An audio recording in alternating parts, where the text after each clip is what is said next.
என்னால நம்பவே முடியலடா. இவன் எப்படிடா இங்க வந்தா? யாரு சார்? அந்த காயத்ரி, அவ புருஷன் சூர்யம். Oh my God.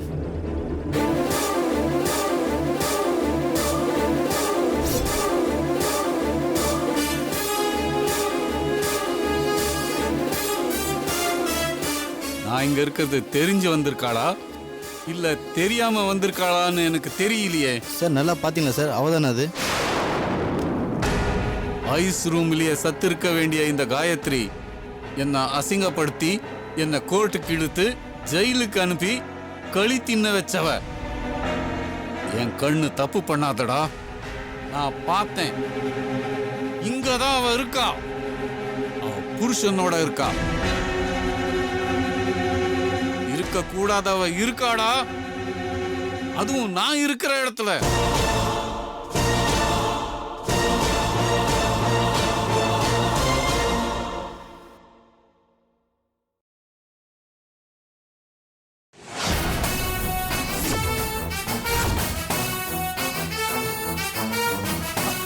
அண்ணே, நீங்களா? வாங்கண்ணே. ஏமாமா, எங்க அம்மா வாங்கண்ணேன்னு கூப்பிடுறது உங்க காதுல ஏன் வந்தீங்கன்னு கேக்கல? லட்சுமி, என் பிள்ளைக்கு என்ன ஆச்சு? என் பிள்ளை என்ன ஆனா? அது அது அண்ணே, அது வந்துண்ணே ஒன்னும் தெரியலண்ணே. போலீஸ்ல கூட சொல்லியாச்சு. குமார தேடிக்கிட்டு போன சூர்யாவும் என்ன ஆனாருன்னு தெரியலண்ணே. போதும், நிறுத்து லட்சுமி. நீ எனக்கு தங்கச்சின்றத நீ வேணா மறந்திருக்கலாம். என் புள்ள கையால தாலி கட்டிக்கிட்ட என் மருமக எனக்கு போன் பண்ணி எல்லாத்தையும் சொல்லிட்டான். பாவிங்களா, என் புள்ளைய கொன்னுட்டீங்களா? என்னண்ணே என்னென்னமோ சொல்லிட்டு இருக்கீங்க? அப்படியெல்லாம் எதுவுமே நடந்திருக்காதுண்ணே. இவளுக்கு பைத்தியம் தான் பிடிச்சிருக்கு. ஏன்னா இப்படி இல்லாதையும் பொல்லாதையும் சொல்லிக்கிட்டு இப்படி எல்லாரையும் கலவரப்படுத்திட்டு இருக்கான்னு தெரியலண்ணே. அடங்குறியா? தங்கச்சின்னு பாக்குறேன். தாம் புருஷன் செத்தத கண்ணால பார்த்தேன்னு இந்த பொண்ணு கதறிக்கிட்டு இருக்கு. இதெல்லாம் உனக்கு பைத்தியக்காரத்தனம்னு தோணுதா? கொன்னுடுவேன் உன்னை. ஜாக்கிரதை. நினைக்கிறாங்க மாமா. இவங்களை நம்பாதீங்க. குமார் மாமாவை கொன்னது அந்த சூர்யா தான். நான் என் கண்ணால பார்த்தேன். அது பார்த்த இடத்துல மயக்கம் போட்டு விழுந்தவ ஹாஸ்பிட்டல்ல தான் கண்ணு முழிச்சேன். எனக்கு பேச்சே வரல மாமா. உலகமே அப்படியே தம்பிச்சு நின்ன மாதிரி தெரிஞ்சது. என்ன ஹாஸ்பிட்டல் கூட்டிட்டு வந்து அட்மிட் பண்ணி அதுக்கப்புறம் தான் எனக்கு நினைவே வந்துச்சு. போலீஸ்ல இந்த விஷயத்தெல்லாம் சொல்லணும் தான் நான் கிளம்பினேன். அதுக்கு என்ன எப்படி எல்லாம் பேசினாங்க தெரியுமா? என்ன போலீஸ்க்கே போவிடாம என்னெல்லாம் பண்ணாங்க தெரியுமா? இல்லண்ணே, என் புள்ள செத்து இருக்கா. எனக்கு ஒரு வார்த்தை சொல்லணும்னு உனக்கு தோணல இல்ல? ஐயோ கடவுளே, குமார் செத்ததா இவதானே சொல்லிக்கிட்டு இருக்கா. அத நாங்க யாரும் நம்பலண்ணே. வாய மூடு. வெட்டி பொலி போட்டுது. நீங்க யாரு நம்பலைனா அவன் உயிரோட தான் இருக்கான்னு கூட்டிட்டு போய் காட்டு. முடியுமா உன்னால? எங்க உன் புருஷன்? கூப்பிடவன. அப்ப அறுபடை வீட்டுக்கு பாத யாத்திரை போயிருக்காரு மாமா. பாவி பாவி, மாப்புள்ள செத்து இருக்கா. இவன் கோயிலுக்கு போவானா? அண்ணே, இதுல இருந்தே உங்களுக்கு புரியலையா? குமார் சாகலன்னு. இவளுக்கு கண்டிப்பா கிறுக்கு தான் பிடிச்சிருக்கு. முதல்ல இவள டாக்டர் கிட்ட கூட்டிட்டு போய் காமிக்கிறேனே. இல்லனா இப்படிதான் ஊரு பூரா எங்க பேரை கெடுத்து வைப்பா. இல்ல மாமா, நான் பைத்தியம் இல்ல, தெளிவாதான் இருக்கேன்.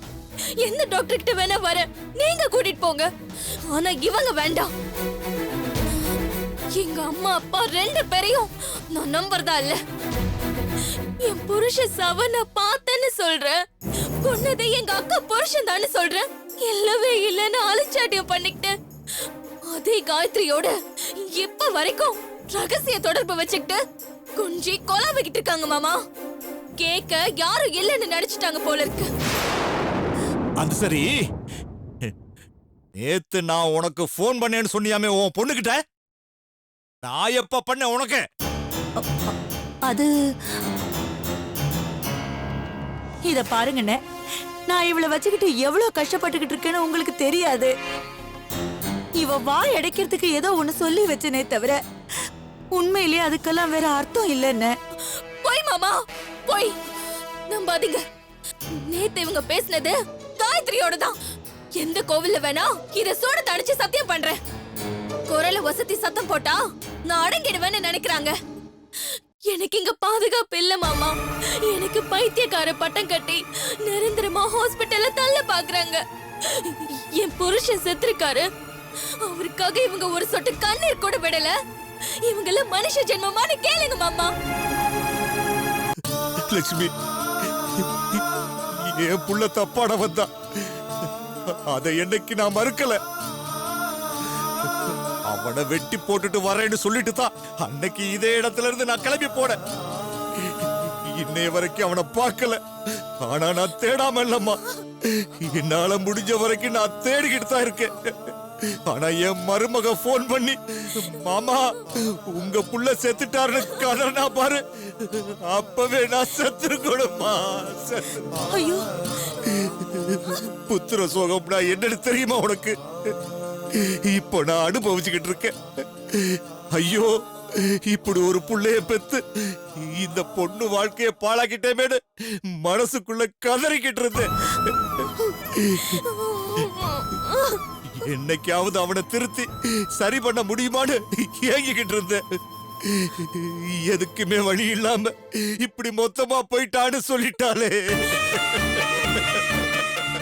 ஐயோ ஐயோ அண்ணே, அண்ணா வேண்டாண்ணே, அழாதீங்கண்ணே.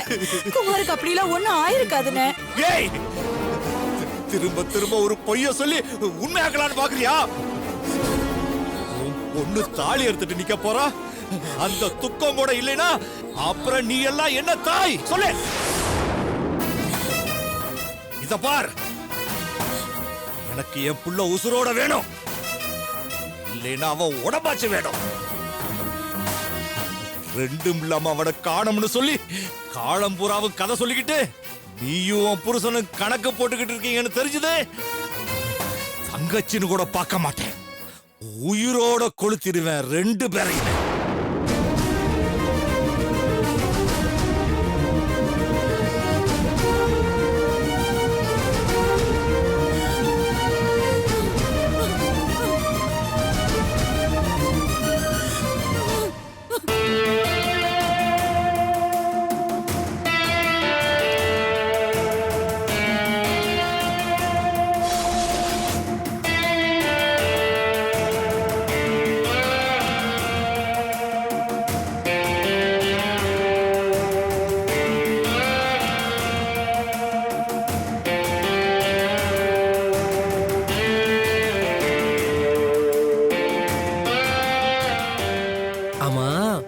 புருஷன் அவங்க அக்கா பொண்ணு கல்யாணத்துக்கு போறான்னு சொன்னியே, அது என்னைக்கு? 22ஆம் தேதி.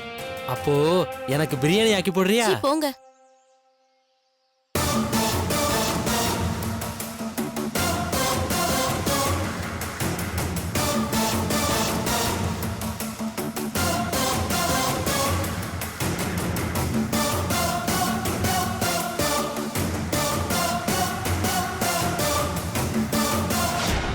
ஐயா, 700 ரூபா சம்பளத்துல 150 பிடிச்சாலும் பரவாயில்ல, அநியாயமா பாதிக்கு பாதியா பிடிக்கிறீங்களே. 700 சம்பளம்னு உனக்கு எப்படி தெரியும்? அதான் நோட்ல எழுதிருக்கீங்களா ஐயா. யோ, நீ அதெல்லாம் பார்க்க ஆரம்பிச்சியா? நாளையில இருந்து நீ வேலைக்கு வர வேணாம், முதல்ல இடத்த காலி பண்ணு. ஐயா அப்படிலாம் சொல்லாதீங்க ஐயா, என் குடும்பம் பெரிய குடும்பம் ஐயா, சமாளிக்க முடியாதுங்க ஐயா, என்ன நம்பி 10 பேர் இருக்காங்க ஐயா. தெரியுதுல, பேசாம வேலையை பாரு, போ கிளம்பு. சரிங்க ஐயா, இப்படிலாம் நியாயம் பண்றீங்களா ஐயா? பாதிக்கு பாதி சம்பளம் கொடுக்குறாங்க, கேட்டாக்க நாளைக்கு வேலைக்கு வராதுன்றாங்க. இல்லைங்கண்ணே, என்ன புலம்பிட்டே வரீங்க? சம்பள பணங்க 700 ரூபாய்க்கு 350 ரூபா தராங்க, இதை வச்சு நாங்க என்னத்த குடும்பம் நடத்துறது? நீங்க கொடுங்க. என்ன தானே பண்ணி என்னோட வாங்கண்ணே. சார் வாங்க sir. Accounts book idea sir உட்காருங்க சார். அக்கௌண்ட்ஸ் புக் எடுன்றல சொல்றாருல எடுத்துக்கலையா? முதல்ல புக் எடுன்றல.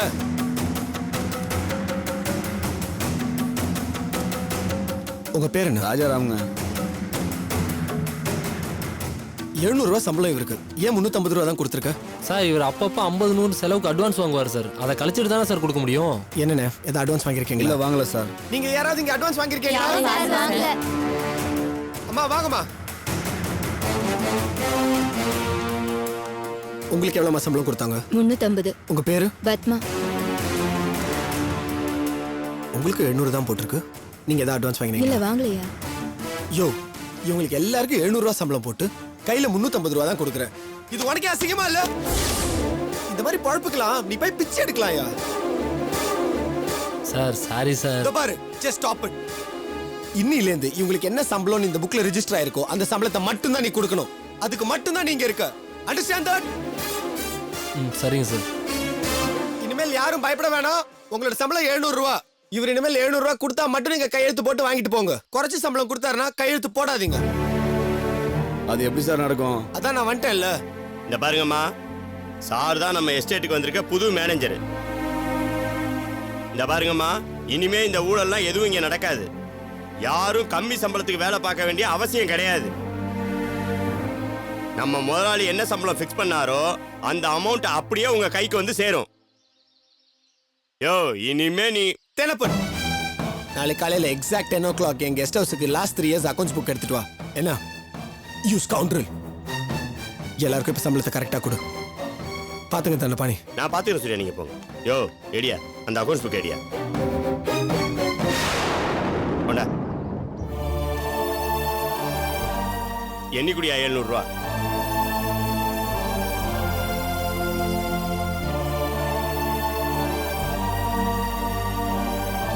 சரிங்க. அடுத்த ஆள் வாங்கம்மா. இந்த அம்மாவுக்கு முதல்ல 350 ரூபா குடியா.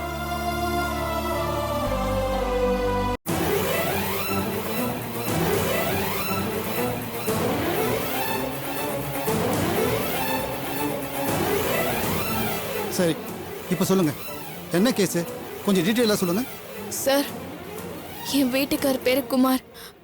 ஏற்காட்டுல வச்சு அவரை சூர்யாங்கிறவரு மலை மேல இருந்து தள்ளி கொலை பண்ணிட்டாரு.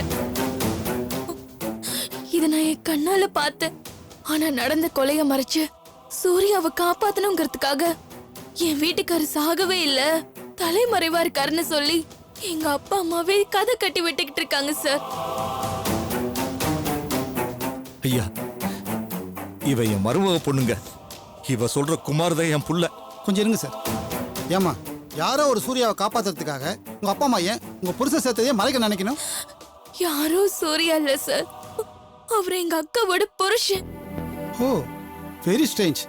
சின்ன பொண்ணோட புருஷன் செத்தாலும் பரவாயில்ல, மூத்த பொண்ணு புருஷன் நல்லா இருக்கணும்னு உங்க அப்பா அம்மாவே நினைக்கிறாங்க. ஆமா சார். என்னால நம்ப முடியலையே. தலையெழுத்து சார். இத்தனைக்கும் இவங்க அம்மா என் கூட பிறந்த தங்கச்சி.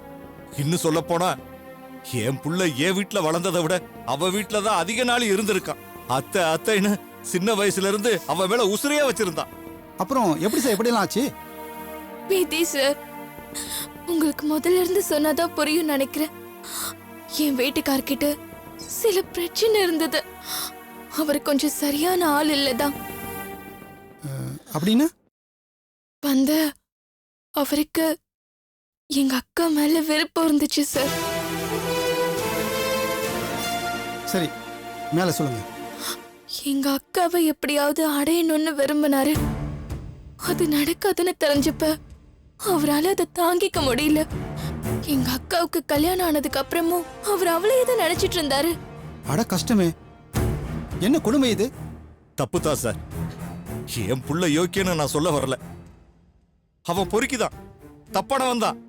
அதை நான் மறுக்கல. இப்ப பிரச்சனை என்னன்னா, இவளோட அக்காவை ஏற்காட்டுக்கு கடத்திட்டு போயிருக்கான். இந்த விவரம் தெரிஞ்சு இவ அவனை தேடி போனப்பதான் இவ அக்கா புருஷன் அங்க அவளோட சண்டை பிடிச்சு மலையில தள்ளுனதை பார்த்திருக்கா. என் வீட்டுக்காரு சரியான ஆளா தப்பான ஆளான்றதெல்லாம் இப்ப முக்கியம் இல்ல சார். அவர் எங்க அக்காவை கடத்திட்டு போனது தப்புதான். இத நான் மறுக்கல. அதுக்கு சட்டப்படி என்ன தண்டனை உண்டோ அது கிடைச்சிட்டு போயிருக்கும். அதை விட்டுட்டு அவரை கொலை பண்ண நினைக்கிறது எப்படி சார் கரெக்ட் ஆகும்? அதுவும் சரிதான். என் புருஷனை மலையில இருந்து தள்ளி கொலை பண்ண சூர்யாவும் காயத்ரியும் இப்ப எங்க இருக்காங்கன்னு தெரியல. எங்க அப்பா அம்மாவுக்கு கண்டிப்பா அது தெரியும், ஆனா சொல்ல மாட்டேங்கிறாங்க. எனக்கு தெரிஞ்சிட்டா எங்க உடனே போலீஸ்ல காட்டி கொடுத்துருவனோன்னு ரொம்ப புத்திசாலித்தனமா அவங்கள மறைச்சு வச்சிருக்காங்க சார். அது மட்டும் இல்லைங்கய்யா, என் புள்ள செத்தத இவன் நேர்ல பார்த்தேன்னு சொல்றான். ஆனா அவன் சாகவே இல்ல. இவளுக்கு பைத்தியம் முடிச்சிருக்குன்னு சொல்லி பெத்தவங்களே பிளேட்டை திருப்பி போட பாக்குறாங்க. ஐயா, 2 காரியம் நடக்கணும். ஒண்ணு, என் புள்ள செத்துட்டான்றது உறுதினா அவன் பாடி எங்க போச்சு, போலீஸ் என்ன பண்ணுது, இல்ல அவன் சாகலினா அவன் எங்க போனா, இதெல்லாம் எனக்கு தெரிஞ்சாகணும். 2வது விஷயம், அந்த சூர்யாவும் காயத்ரியும் எங்க போனாங்க, எங்க இருக்காங்க, இதுவும் எனக்கு தெரியணும். அவ்வளோதானங்க, நீங்கள் கவலையப்படாதீங்க. இதுக்குன்னே ஏபிஎஸ் கார்பஸ் பெட்டிஷன் ஒன்று இருக்குது. அதாவது தமிழில் ஆட்கொணர்வு மனுன்னு சொல்லுவாங்க. அந்த சூர்யா, காயத்ரி, குமார் இந்த 3 பேர் எங்கே இருந்தாலும் கண்டுபிடிச்சி கூட்டிகிட்டு வந்து நிறுத்துங்கன்னு கோர்ட்டு போலீஸுக்கு உத்தரவு போட்டுரும். அதுக்கப்புறம் அவங்க அதை செஞ்சு தானே ஆகணும். உடனே செய்யுங்க சார். என் வீட்டுக்கார் செத்து எவ்வளவு நாள் ஆகுது, இன்னும் சடங்கு கூட எதுவுமே நடக்கல. அவரை கொன்னுட்டு அந்த சூர்யாவும் காயத்ரியும் ஜாலியா தப்பிச்சு போயிருக்காங்க. அவங்கள சும்மா விடக்கூடாது சார். பண்ணிடுவோம். ஒரு அட்வான்ஸ் 50,000 கொடுத்துட்டு போங்க. இந்த ஆரம்ப கட்ட வேலையெல்லாம் இருக்கு பாருங்க, அதுக்காக தான். ஐயா, ஊர்ல சொத்து பத்தெல்லாம் எக்கச்சக்கமா என் புள்ள பேர்ல வச்சிருந்தங்க.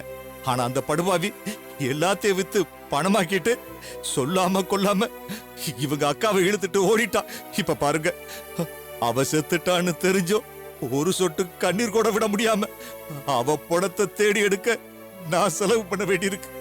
நீங்கள் கவலைப்படாமல் போயிட்டு வாங்க சார். கண்டிப்பாக உங்கள் பக்கம் நியாயம் கிடைக்கும். சாரை கூட்டிகிட்டு போமா? ம், ஐயா, ஓகே சார். வரேன் சார். சரிம்மா.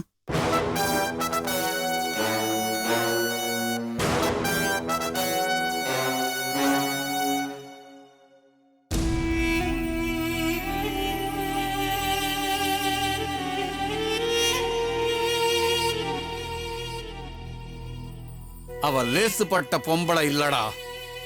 எனக்கு தெரியும். எனக்கு அவளை நல்லாவே தெரியும். யாருக்கும் தெரியாம நான் வெளியே வந்த விஷயத்த எப்படி அவ மோப்பம் பிடிச்சிருக்கா. அதான் சார் எனக்கும் ஆச்சரியமா இருக்கு. உண்மையை சொல்லணும்னா நீங்க வெளியே வர வரைக்கும் எங்களுக்கே இந்த விஷயம் தெரியாது. எத்தனை லட்சம் செலவு பண்ணேன்னு தெரியுமா? தண்ணி தண்ணி மாதிரி பணத்தை இறைச்சேன். பெயில், பரோல், விடுதலை எதுவும் எனக்கு இப்போதைக்கு இல்லைன்னா சரின்னு கேட்டு உள்ள இருந்துருவேனா? வந்துட்டேன்ல. எப்படி வந்தேன்? எனக்கு பதிலா யார் உள்ள இருக்காங்கன்னு யாருக்காச்சும் தெரியுமா? அந்த காயத்ரி கூட இதெல்லாம் தெரிஞ்சிருக்காதுன்னு நினைக்கிறேன். ஆனா நான் வெளியே வந்த விஷயம் மட்டும் எப்படியோ லீக் ஆயிருக்கு. அதான் சார் எனக்கு பயமா இருக்கு. நீங்க இங்க வந்து தங்கி இருக்குது யாரும் தெரியக்கூடாதுன்னா இங்க வந்து தங்கியிருக்கீங்க. மோப்பம் பிடிச்சவ உசுரோட இருக்கக்கூடாது. அவளை காணா புணமாக்கிரணும். இதே ஊர்ல என் கண் எதிரில் அவளை இல்லாம பண்ணணும்.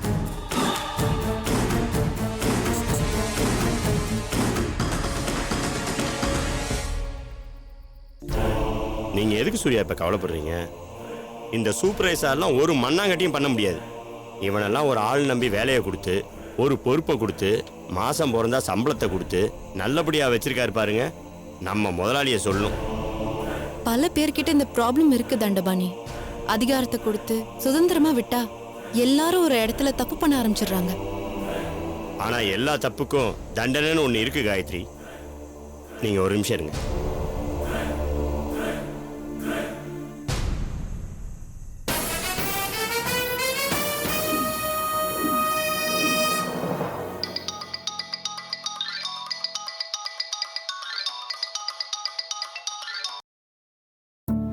சொல்லுங்க தண்டபாணி, எப்படி போயிட்டு இருக்காங்க? சூர்யா செட்டில் ஆயிட்டாரா? அவர் பத்திரமா பார்த்துக்கோங்க. நீங்க வேற சார், சூர்யா எஸ்டேட் கணக்கெல்லாம் பார்க்க ஆரம்பிச்ச நேரம் இங்க ஏகப்பட்ட பூதம் புறப்பட்டுருச்சு சார். என்ன சொல்றீங்க? பெரிய ப்ராப்ளம் ஆயிடுச்சு சார். இந்த தேனப்பன் பக்கா ஃப்ராடு சார்.